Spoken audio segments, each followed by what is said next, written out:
And I just would like to break this video up here and talk about that El Nino for just a second. Again, a lot of comments coming through over the last couple of days and also some messages coming through.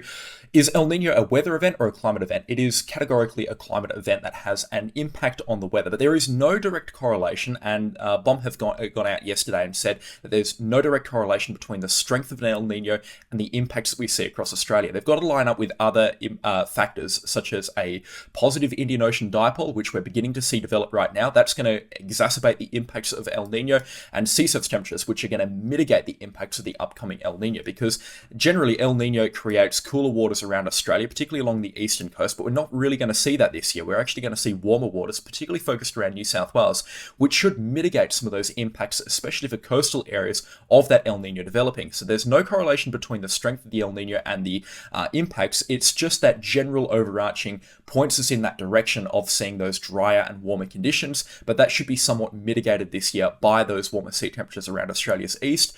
And then we've got that spanner in the works being that positive Indian Ocean dipole over here where my mug is. That could work to exacerbate some of those implications of El Nino, particularly as we head in towards late winter and early spring. So it's probably not going to feel like a strong El Nino event for Australia, but it certainly is going to be a strong El Nino event out into the Pacific. I'm going to have another update on that in the next couple of weeks over here on YouTube when it finally does develop, which is probably going to be early May to mid-May at this point in time. But if you've got any questions, feel free to leave them in the comment section down below. Shoot them my way over on Facebook. I'd be more than happy to answer them and take a look at them for you. It's very important that people understand this to a T. It's quite a complex and difficult to understand factor in the Australian environment, so it's very important that everybody does understand it to the best of their ability, and I'm more than happy to help you out there.